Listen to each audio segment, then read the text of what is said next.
अस्सलाम वालेकुम। आज का हमारा सब्जेक्ट है जनरल साइंस और आज हम जिस टॉपिक के बारे में बात करने जा रही हूँ है digestion. Today we are going to learn about our digestion. Digestion क्या है, यानी हमारा निज़ाम क्या है और किसे कहते हैं और ये कैसे काम करता है। आज हम इस सबक में कुछ टॉपिक्स के बारे में पढ़ेंगे। टीथ यानी हमारे दांत, टाइप ऑफ टीथ यानी हमारे दांतों की कितनी किस्म है, लुकिंग आफ्टर योर टीथ, हम अपने दांतों की देखभाल किस तरह कर सकते हैं, हाउ टू डाइजेस्ट फूड, हम अपनी खुराक को कैसे हजम करते हैं, ईटिंग हैबिट्स यानी हमारे खाना खाने के आदत कैसे होने चाहिए कि हम अपना डाइजेस्टिव सिस्टम को बेहतर तौर पर, हमारा जो डाइजेस्टिव सिस्टम है बेहतर तौर पर काम कर सके। सबसे पहले जो हमारा टॉपिक है वो है टीथ यानी कि हमारे दांत। दांत क्या काम करते हैं, किसी को पता है कि दांत क्या काम करते हैं? जी हाँ, टीथ हमारी खुराक को च्यू करने में हमारी मदद करते हैं। बॉडी को खुराक की जरूरत होती है और खुराक के चबाने में हमारे दांत अहम किरदार अदा करते हैं। जैसा कि आपको मालूम है कि आप खुराक डायरेक्ट अंदर नहीं ले जा सकते, खुराक को दांतों के जरिए छोटे छोटे टुकड़ों में तकसीम किया जाता है। To do this, it has to go through several stages. ठीक है, और ये डाइजेस्टिव सिस्टम को बेहतर बनाने में टीथ हमारे अहम किरदार अदा करते हैं। Number 1 is teeth. टीथ क्या काम करते हैं? पहली स्टेज है a baby is born without teeth. Teeth only begin to grow after the baby is a few months old. When a baby is born, it cannot chew solid food. It can only feed on milk and other liquids. जब बच्चा पैदा होता है तो उसके दांत नहीं होते। जब बच्चा ग्रो करता है यानी जब वो 2 to 3 years की एज में पहुंचता है तो उसके 20 दांत होते हैं। ठीक है, उस वक्त उसके 20 दांत होते हैं। उन दांतों को क्या कहते हैं? उन दांतों को टेम्परेरी टीथ या मिल्क टीथ कहते हैं। 6 साल की उम्र में दांत गिरना शुरू हो जाते हैं। एट द एज ऑफ 6, ठीक है, और नए दांत उन गैस को फिल कर देते हैं। So there are 32 teeth in this second set और ये दांत परमानेंट टीथ कहलाते हैं। अगर इनका ख्याल रखा जाए तो ये लाइफ टाइम तक चलते हैं। सेकंड है हमारा टाइप ऑफ टीथ यानी हमारे दांतों की कितनी किस्म है। हमारे दांतों की उनको किरदार के हिसाब से 4 हिस्सों में तकसीम किया गया है: incisor, canine, molars and premolars. As you see in this picture, incisor is there, molars, canine, premolars. सबसे पहले हम इंसिजर के बारे में पढ़ेंगे कि इंसिजर क्या होते हैं। आपको पता है कि हमारे सारे दांत एक किस्म के नहीं होते, उनकी 4 किस्में होती हैं और हर किस्म अलग किरदार अदा करती है। Incisor use for cutting and biting, canine use for tearing food, molars and premolars use for chewing and grinding food. Okay class, सबसे पहले हम इंसिजर के बारे में तफसील से पढ़ेंगे। Incisor pointed teeth beside your incisor, the teeth or at the front of the mouth are used for cutting and biting food. Incisor जो आपके मुंह के सामने होते हैं ये कटिंग एंड बाइटिंग के लिए यूज होते हैं। ये शार्प टीथ होते हैं और ये कहाँ होते हैं? 2 in लोअर जो और 2 in अपर जो। ठीक है, हमारा है कैनाइन। कैनाइन क्या काम करते हैं? कैनाइन इंसिजर के बिल्कुल एंड सामने होते हैं। इंसिजर के बिल्कुल एंड सामने होते हैं और ये क्या करते हैं? ये खुराक को तोड़ने के लिए टीयर करने में मदद करते हैं। सो 2 teeth in each जो, यानी कि 2 teeth जो कैनाइन होते हैं 2 in lower jaw and 2 in upper jaw. They are total 4 teeth। Canine are total 4 teeth। Molars and premolars ये क्या काम करते हैं? ये मुंह के पीछे की तरफ होते हैं। ठीक है, और ये क्या करते हैं? ये बिगर और फ्लैटर टीथ होते हैं और इनका काम क्या होता है? The bigger flatter teeth at the back of the mouth are called molars and premolar. These are used to grind and chewing food और ये खुराक को चबाने में और उनको ग्राइंड करने में मदद करते हैं। They are the toughest teeth. ये बहुत ज़्यादा मजबूत दांत होते हैं। उसके बाद हमारा है third topic, how to looking after your teeth. हम अपने दांतों की देखभाल किस तरह कर सकते हैं।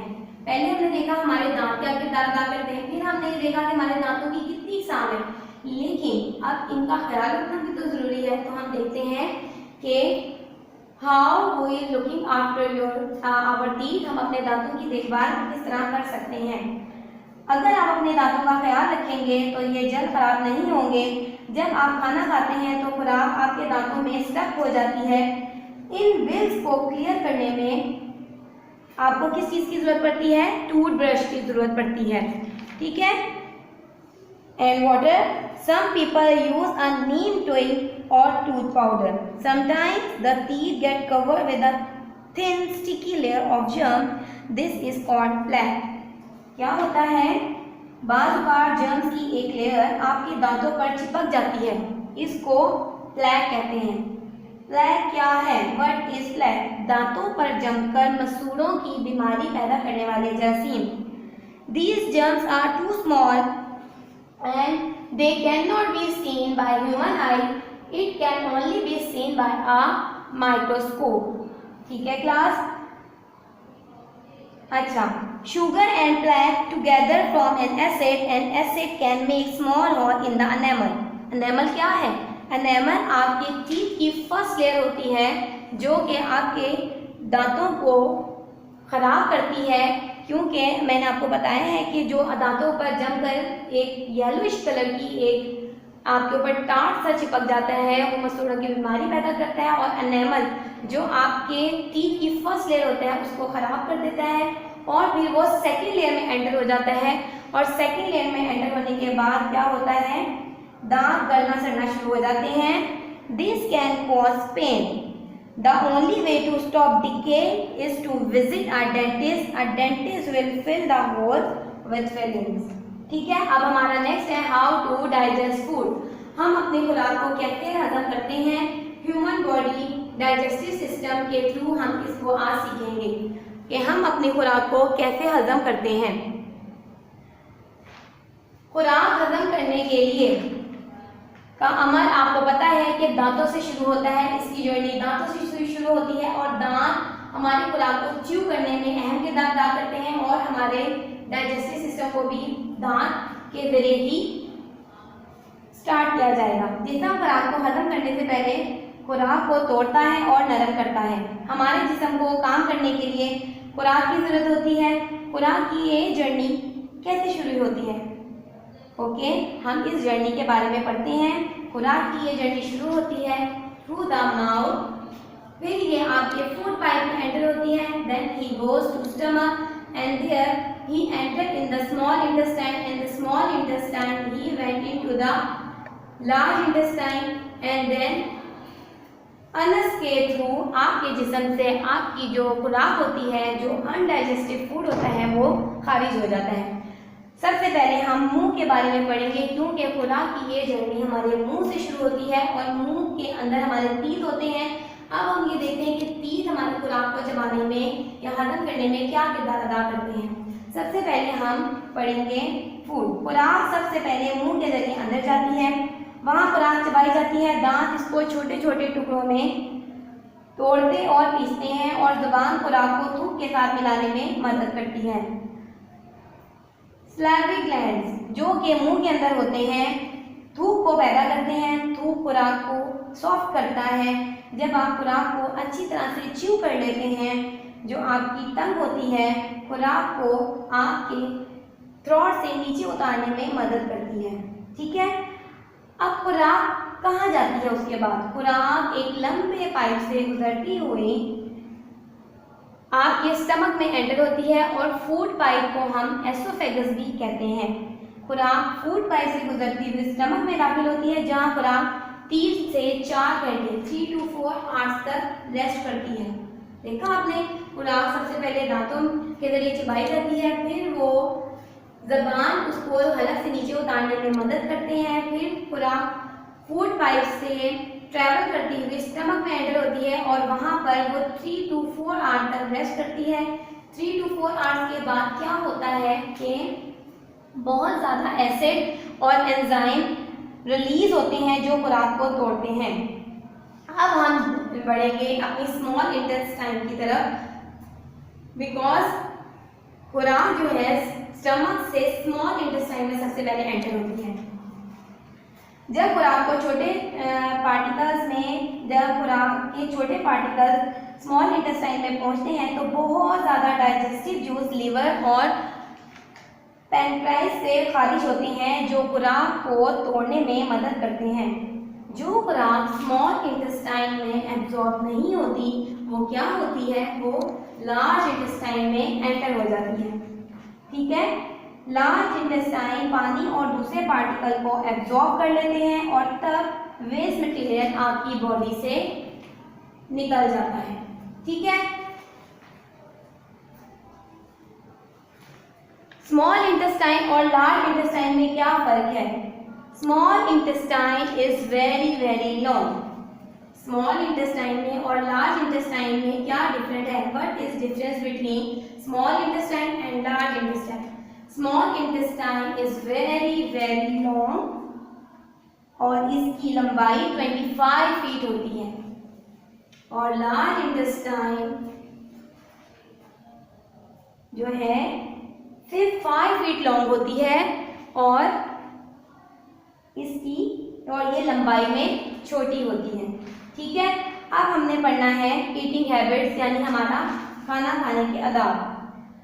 अगर आप कुछ रूल अपनाएंगे तो आपका डाइजेस्टिव सिस्टम बेहतर तौर पर काम करेगा।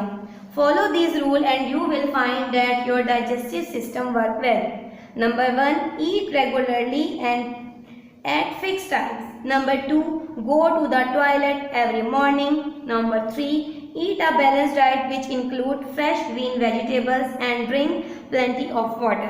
Okay class, number आपका 4 है, make sure that the food you eat is clean and well cooked. Wash your hand well before eating anything. Do not run about, stand or become excited while eating. Chew your food well. Rinse your mouth after your eat. Okay class, आज हमने अपने teeth के बारे में पढ़ा कि जो teeth है सबसे पहले हमारे डाइजेस्टिव सिस्टम में अहम किरदार अदा करते हैं। टीथ कैसे निकलते हैं, इनकी कितनी किस्में हैं, हमने अपने दांतों की देखभाल के बारे में देखा, हम अपनी खुराक को कैसे हजम करते हैं और हमारे खाने के आदाब कैसे होने चाहिए। ठीक है, आपने अपनी इस जर्नी के बारे में सुना कि ये खुराक की जर्नी किस कदर लंबी थी। It start from the mouth, goes to food pipe, it starts from the mouth, goes to food pipe, from there it goes to stomach and then enter in small intestine, and from small intestine it enter large intestine, and from there it comes out of our body through anus. देखा आपने हमारी इस journey को खुराक की कि ये कैसे शुरू हुई और कैसे ख़त्म हुई। तो अब हम इसके क्वेश्चन आंसर्स करेंगे कि क्योंकि हमने अपना डाइजेस्टिव सिस्टम के लिए लेसन के बारे में काफ़ी कुछ पढ़ लिया है तो हमें क्वेश्चंस को करने में आसानी होगी। तो let's move our questions. Okay class, हमारा क्वेश्चन नंबर 1 है, नेम 4 टाइप ऑफ टीथ। दांतों की 4 किस्मों के बारे में के नाम लिखें, यानी कि उनके बारे में बताएं। मैंने आपको पूरे लेसन में बताया है कि हमारे दांतों की कौन कौन सी टाइप हैं। Number 1, incisor. इंसिजर किस लिए यूज होते हैं? ये कटिंग एंड बाइटिंग के लिए यूज होते हैं। केनाइन कहाँ यूज होते हैं? केनाइन जो है टीयरिंग फूड यानी कि खुराक को तोड़ फोड़ने के लिए इस्तेमाल होते हैं। मोलर्स एंड प्रीमोलर्स ये बिगर एंड फ्लैटर टीथ होते हैं और ये खुराक को च्यूइंग और ग्राइंडिंग के लिए यूज किए जाते हैं। क्वेश्चन नंबर 2 है हमारा, what are the intestine and what are their function. जो हमारी अंतड़ियां हैं वो क्या हैं और वो क्या काम अंजाम देती है हमारी बॉडी में। द इंटेस्टाइन आर ट्यूब, ये एक किस्म की नालियां होती हैं that carry food from the stomach, जो कि खुराक हमारे स्टमक में लेके जाती हैं टू द अनस तक। The walls of the small intestine are very thin, जो स्मॉल इंटेस्टाइन की जो दीवारें होती हैं वो बहुत पतली होती हैं और मैंने आपको लेसन में बताया था कि ये 25 फीट तक लॉन्ग होती हैं। Question number 3 is what is the saliva, how does it help digestion. थूक क्या है और ये हमारी खुराक को हजम करने में कैसे मदद करता है। salivary glands in the mouth produce saliva. salivary glands मुंह के अंदर थूक को पैदा करते हैं. saliva is the liquid. saliva जो थूक है एक लिक्विड है that soften the food जो कि खुराक को नरम करता है and start the digestion of starches और हमारी डाइजेशन को जो है स्टार्ट करने में हमारी मदद करता है. ठीक है. ना क्वेश्चन नंबर 4 है what does the liver do. हमारा जो लिवर है जिगर वो क्या करता है. The liver has many function. The liver has many function. इसके बहुत सारे फंक्शंस होते हैं. It have to filter the blood. ये खून को फिल्टर करता है and it store food energy in the form of glucose. और ये ग्लूकोज की शक्ल में हमारे जिस्म में एनर्जी को स्टोर करता है. अब हमारा है question number 5 what is bile. Where in the body is it produce and store. Question number 5 is what is bile. Where is the body is it produce and store. Bile क्या है. Bile is a digestive juice. Bile is a digestive juice. ठीक है. The bile is produce. Bile कब produce होता है. In the liver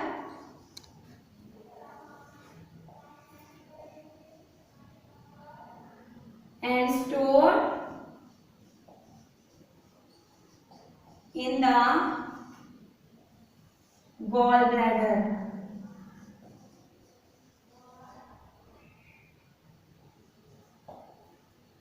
ठीक है class.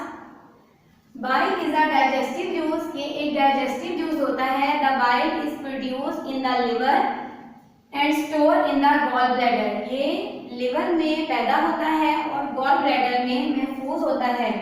And when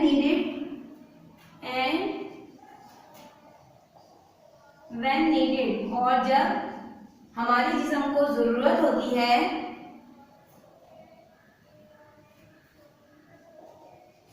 release. ये रिलीज करता है into part of small intestine.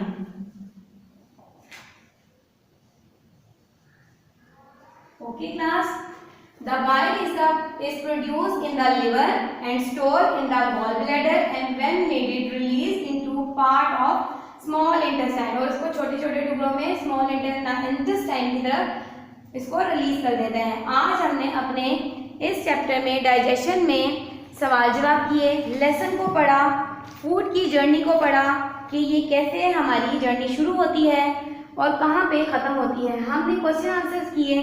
अब हम इसके ट्रू फॉल्स देखते हैं कि हमारे ट्रू फॉल्स में आपने इस लेसन से क्या सीखा था कि हम सही जवाब का अंदाज़ा लगा सकें. Okay class. हमारे ट्रू फॉल्स का फर्स्ट स्टेटमेंट है the teeth which cut food are incisor. वो दांत जो कि खुराक को काटते हैं चबाते हैं वो इंसिजर कहलाते हैं. यस बिल्कुल ठीक है. आपने पढ़ा था कि incisor use for cutting and biting. Number 2 है there are salivary gland in the teeth. क्या थूक के गदूद दांतों में होते हैं मौजूद. जी नहीं. हमने लेसन में पढ़ा है कि स्लैवरी ग्लैंड जो है मुंह के अंदर होते हैं. तो ये हमारा रॉन्ग हो गया है. False. Statement number 3 food enter the stomach. खुराक जो है स्टमक में दाखिल कैसे होती है. हमने लेसन में पढ़ा था ना कि खुराक स्टमक में मुंह के जरिए से खुराक सबसे पहले खुराक मुंह से गुजरती हुई फूड पाइप में और फूड पाइप से स्टमक में एंटर होती है. लेकिन हमें यहाँ स्टेटमेंट में दिया गया है food enter the stomach through the small intestine. कि जो खुराक है वो स्टमक में स्मॉल इंटेस्टाइन से एंटर होती है. जी नहीं, ये गलत है. खुराक मुंह से होती हुई फूड पाइप में और फूड पाइप से स्टमक में और स्टमक के बाद वो स्मॉल इंटेस्टाइन में दाखिल होती है. जो खुराक है वो स्टमक से स्मॉल इंटेस्टाइन में दाखिल नहीं होती. तो ये क्रॉस है. स्टेटमेंट नंबर 4 हमारी है the liver is bigger. Liver क्या होता है? जिगर। Bigger than the pancreas. क्या जिगर पैनक्रेस से बड़ा होता है? जी हाँ, जिगर जो है पैनक्रेस से बड़ा होता है। Number 5, it is better. खाना खाने के आदाब आपने पढ़ी है ना कि खाना खाने के आदाब क्या होते हैं? ईटिंग हैबिट्स हमने अपने लेसन में पढ़ा है। स्टेटमेंट में है it is better for the digestion. Digest करने के लिए खुराक को जरूरी है। इफ अगर कोई, इफ वन स्टैंड्स, अगर कोई एक खड़ा होके खाना खाए। क्या ये बात दुरुस्त है? It is better for the digestion, ये हमारे खुराक को डाइजेस्ट करने के लिए बहुत अच्छा है। If one stand while eating, कि कोई एक शख्स खड़े होके खाना खाए, तो ये हमारे ईटिंग हैबिट्स के खिलाफ है। हमारे ईटिंग हैबिट हमें बताते हैं कि खड़ा होके खाना नहीं खाना चाहिए, भाग भाग के खाना नहीं खाना चाहिए। तो ये हमारा क्रॉस है। ठीक है क्लास, आज के लेसन में आपने पढ़ा कि हमारे तीत क्या काम करते हैं, हमारे दांतों की कितनी इकसाम है। हमारे दांतों की 4 इकसाम है, incisor, canine, molars and premolars. और हमने पढ़ा कि हम अपने दांतों की देखभाल किस तरह कर सकते हैं। हमने ये पढ़ा कि हम अपनी खुराक को कैसे डाइजेस्ट कर सकते हैं। हमने अपनी खुराक की जर्नी के बारे में पढ़ा। फिर हमने देखा कि हम अपनी जो है ईटिंग हैबिट्स कौन से अपनी लाइफ में अपनाएं कि हमारा डाइजेस्टिव सिस्टम बेहतर तौर पर काम कर सके। फिर हमने क्वेश्चन आंसर देखे कि हमारे दांतों की कितनी इकसाम है, जो इंटेस्टाइन्स का क्या फंक्शन होता है, थूक क्या काम करता है, लिवर क्या काम करता है, और हमने आज के ट्रू फॉल्स भी किए। ठीक है, अब मुझे आप जल्दी जल्दी से चंद आपने क्वेश्चन बताने में आपसे सवाल करने लगी हूँ। ठीक है, आंसर देने हैं। A baby is born with dash teeth. Yes, a baby is born with no teeth. A 3 years old child will usually have a set of 20 male teeth. Okay? अच्छा, an adult who has looked after their teeth will usually have 32 permanent teeth. आपको पता है कि हमारे 16 नीचे teeth होते हैं इन lower jaw में, इन 16 अपर जॉ में टीथ होते हैं। तो टोटल मिला के हमारे मुंह में 32 टीथ होते हैं और वो दांत हमारे परमानेंट टीथ कहलाते हैं। ओके, और हमने पढ़ा, अब मुझे बताएं how many kinds of teeth? There are 4 kind of types of permanent teeth, incisor, canine, molars and premolars. ठीक है क्लास, आज के लेसन में हमने जो है टीथ के बारे में तफसील से पढ़ा, अपने खुराक को डाइजेस्ट करने के बारे में पढ़ा। हमने ये देखा कि हमारी स्मॉल इंटेस्टाइन की लेंथ कितनी है, लार्ज इंटेस्टाइन की लेंथ कितनी है। ठीक है, और हमने डिफ़िकल्ट वर्ड्स के भी जो है मीनिंग सीखे। तो आज का हमारा ये सबक था डाइजेशन, हम अपनी खुराक को कैसे हजम कर सकते हैं। अपनी खुराक को हजम करने के लिए आपने अच्छे तरीके अपनाने हैं। ठीक है, so eat right, drink plenty of water, be active and live a healthy life. And along with a healthy diet, you also need to be physically active. Okay, thank you.